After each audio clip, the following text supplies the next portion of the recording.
What up, everybody? This is Jeremy with Action Hamill. I wanted to just make a quick video. I'm up here waiting for stuff to download on my computer server. I'm not going to edit this at all. I'm just going to do it off my cell phone, I want to make content, and I need to get in the habit of just making content wherever I can, however I can, even when I don't have my camera or editing software with me. So how about a quick top 10 video?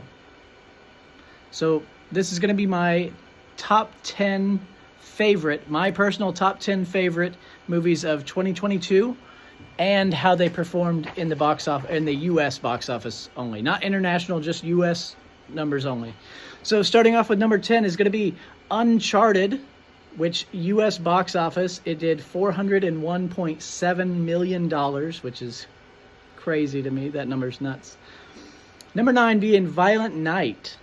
A lot of people didn't go see this movie in December. It's fantastic, especially for a movie like that to make it on my top 10 favorite of a whole year. Definitely completely different than any type of Christmas movie I've ever seen, but it's definitely on my holiday watch list from here on out.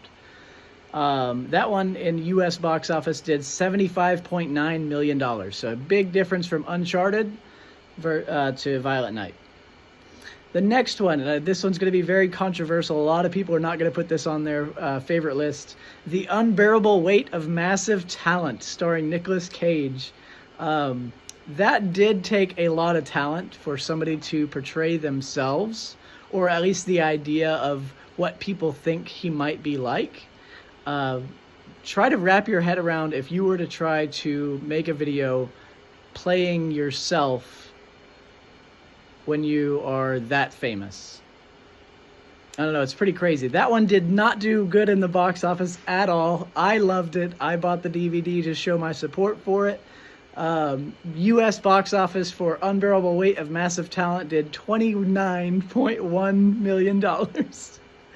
Next up, big movie, Black Panther: Wakanda Forever. I can't say enough good things about this movie. Lots of amazing story, great CGI, great special effects teams. Everyone's super talented, hitting all their marks. Wasn't a very political movie. I love Marvel, but I really don't like when they try to push politics one way or the other, either side, in a movie. I just don't. In any movie, I don't like that. US box office was $842.8 million, and it's still climbing because some movie theaters are still playing it, which is awesome. Congratulations to that whole team. You guys deserve it. Next up, Avatar: The Way of Water. Shocker that this is on the list, right? And also the box office for this one is still growing as well. So this is as of February 9th, 2023. But Avatar: The Way of Water, shot with 3D cameras. I loved it. A lot of people are saying, wow, I waited, a decade for this, but I think it's amazing. You look at the story, the graphics, shot with a 3D camera. The only good way to see it, in my opinion, is with 3D. I've seen it both 2D and 3D. But the US box office as of right now is $639.4 million. Globally, it's over $2 billion. But US box office is $639.4 million. Number 5. So yeah, number 10 was Uncharted. 9 was Violent Night. 8 being The Unbearable Weight of Massive Talent. Number 7, Black Panther: Wakanda Forever. 6, Avatar: The Way of Water. Number 5 is going to be Bullet Train. Man, what an over-the-top action movie. If you didn't go see it, please watch it. It's really great at home. Soundtrack's great. Action's great. Choreography's amazing. Just funny. Oh my gosh, the comedy that they mixed into a super aggressive action movie shows their talent. Very great talent to the whole team. US box office for Bullet Train was $239.3 million. Number 4, getting closer to our top favorite movies, is going to be Sonic the Hedgehog 2. If you didn't go see this movie, I don't know what you were doing this year. Sonic is great. But I cannot wait for number 3, which I think is in 2024, confirmed right now, I believe. Sonic the Hedgehog 2, great story, CGI, special effects, everything was great. Jim Carrey did amazing. U.S. box office for that was $402.7 million, well deserved. I think they deserved more, but man, what a great movie. If you watch one of our earlier videos, you can see my daughter also loves it. That's in the, I don't remember the title of that video, but it's on there. You can go look at it. Number 3, The Batman. It is a long movie, and that's what a lot of people had to complain about, is they felt like they could have shortened it. I think they did great. That movie really set the tone for 2022.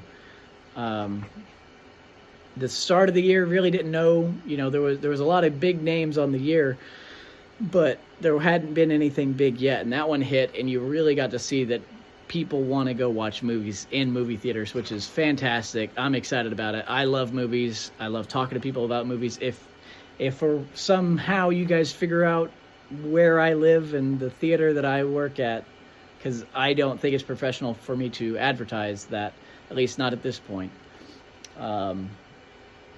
then, I will gladly talk to you about movies all day.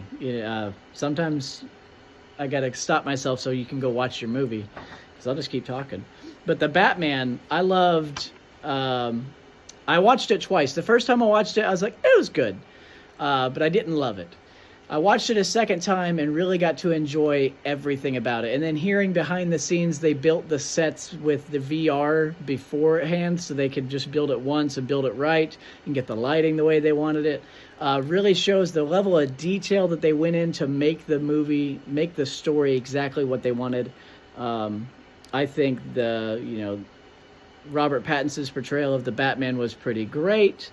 It's a different take on it. I definitely have a more favored Batman, which my favorite's going to be Christian Bale, because that's what I grew up with, and I just resonate with it. I really enjoy it. But it's a new take, and I really like it, especially it following a different type or a different comic book version of Batman, where he's very aggressive, doesn't have a lot of restraint. Shows that in the movie. Great plot as well. Number 2. Top Gun Maverick.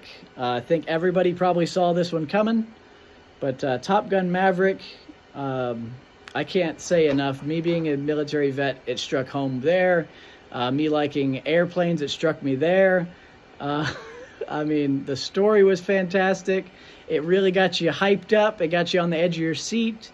It really hit all the marks that you want in a great movie. It got people excited to go to the movies, which also makes me like it that much more. It showed that if there is a movie worthy for people to go see, that they will go see it. Lot of nostalgia going into this movie as well. I mean, the first one's great. Of course, me being in the military, I had seen it before this one, which was something cool, is people bringing their kids to watch this one, and then their kids going home and watching the original. So it created a lot of bonding between dads and their sons, dads and daughters, sons, daughters, and their grandparents that maybe were in, like World War II and stuff like that. It really created a lot of the memories, and that's what adds value for this movie to me. U.S. box office for Top Gun Maverick as of right now, they did a re-release in, I think it was early December, which added to it, but it is $1.488 billion US only. So that is impressive. Congratulations to the whole team there. And Tom Cruise really made a lot of fans, or a lot of people become fans of him again. So I think he's definitely put himself in the good graces of millions and millions and millions of people, just with how good of a movie that is. A lot of people might argue that,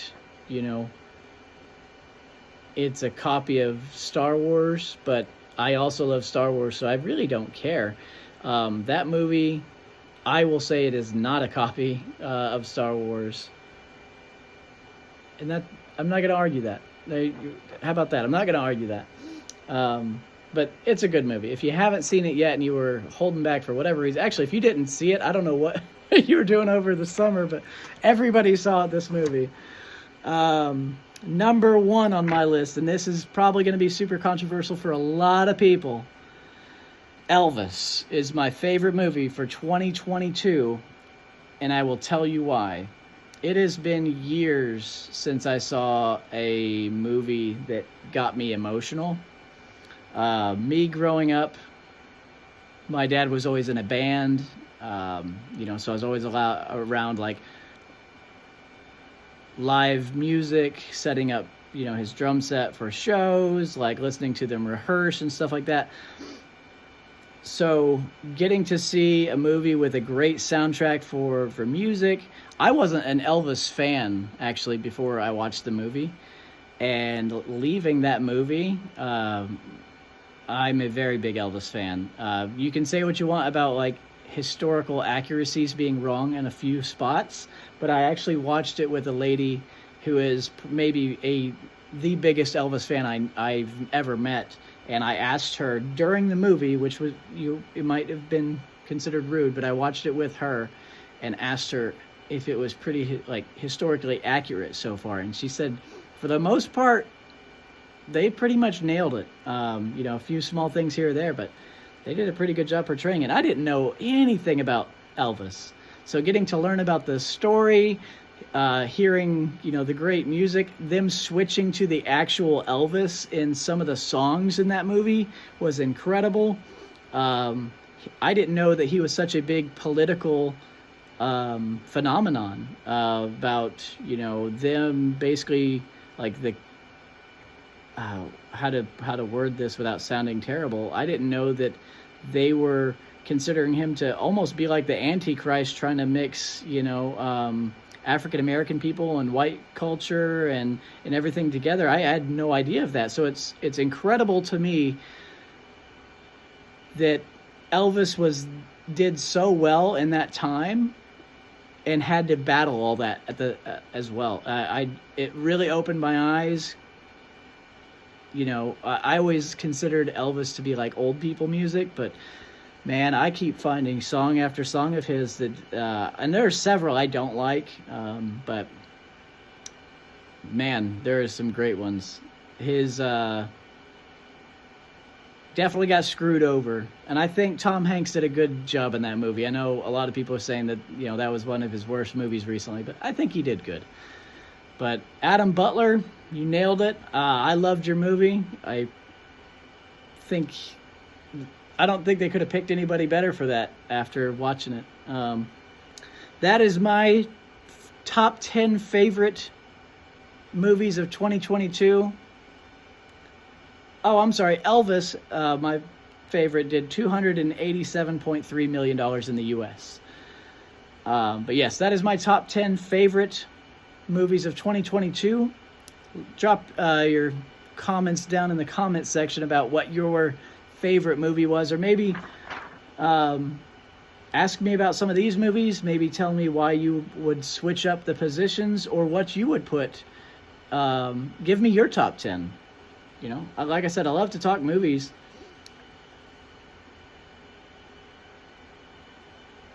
That's all I got. I don't know what else to say, guys. Hope you have a great day, and don't forget to like, comment, and subscribe, and I'll see you in the next one.